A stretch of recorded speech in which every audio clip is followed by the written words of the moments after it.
Ya hemos tomado nota del significado literal de la palabra filosofía. Repito, de la palabra filosofía. Pero para este cuestionamiento no es suficiente, puesto que la palabra es una cosa y lo que se concibe a partir de ella es otra.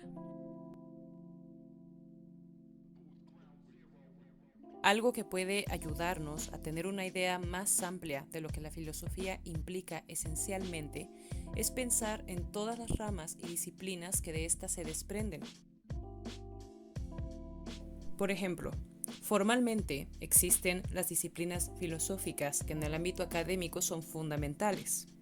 La ética, que se encarga de analizar y cuestionar a la moral y sus conceptos básicos del bien y del mal.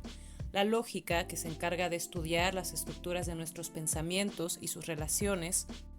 La ontología, que reflexiona acerca de la existencia y las complejidades del ser y el ente. La epistemología, que estudia los alcances y límites del conocimiento humano y sus estructuras.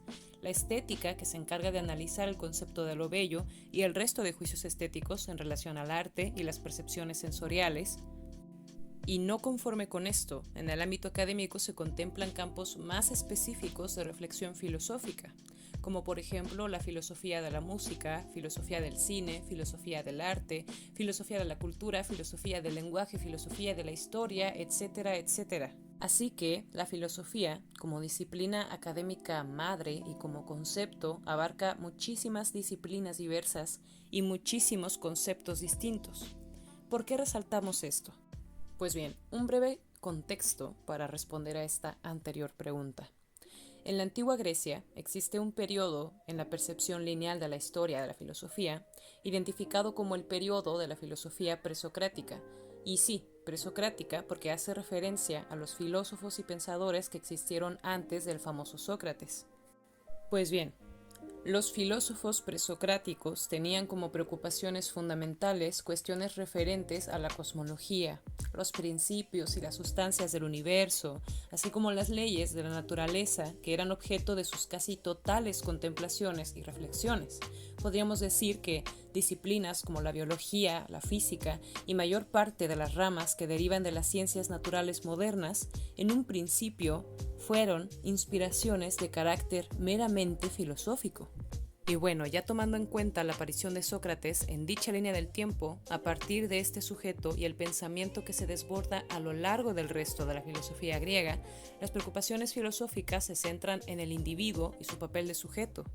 Contemplaciones mucho más personales centradas ya en el ser humano mismo y no tanto en el entorno que lo rodea.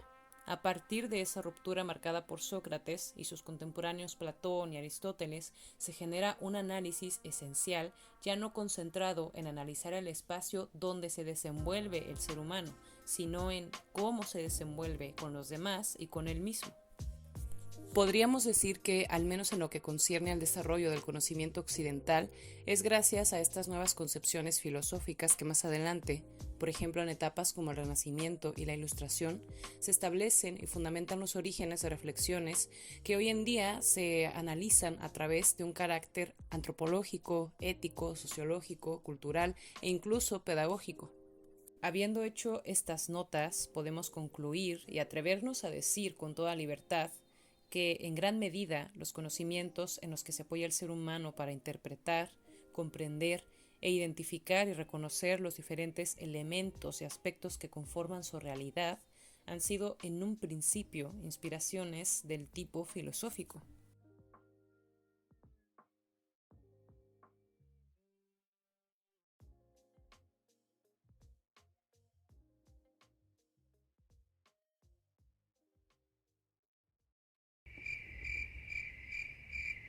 ¿Y ahora qué, tontito? ¿Ahora qué? Por favor, cuéntanoslo. Cuéntanoslo. Si me lo cuentas y me dices qué coño hacer.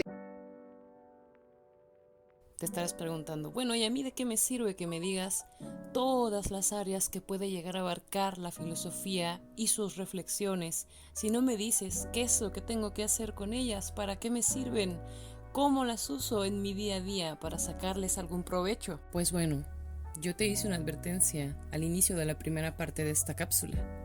Espero que la recuerdes. La filosofía es lo que nos lleva precisamente a querer saber qué es la filosofía, A final de cuentas puede sonar irónico y paradójico, pero si lo piensas bien, estamos aquí intentando definir qué es la filosofía porque estamos realizando un ejercicio filosófico hasta cierto punto.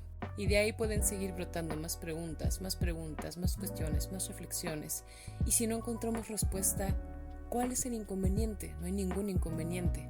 La filosofía se trata de eso, de ese ejercicio de generar pregunta tras pregunta, y en la generación de pregunta tras pregunta vendrán más preguntas y más preguntas y más preguntas, a través de las cuales tarde o temprano habrá un desarrollo intelectual, un desarrollo de conocimiento, un desarrollo de ideas, de nuevos conceptos, por estar precisamente buscando una respuesta a todas esas preguntas. ¿Qué hacer con la filosofía? ¿Qué podemos hacer? ¿Qué podemos decir? ¿Qué podemos pensar de la filosofía después de todo esto? Bueno, tal vez eso es algo que cada uno decidirá. Tú mismo decidirás. ¿Qué piensas ahora de la filosofía?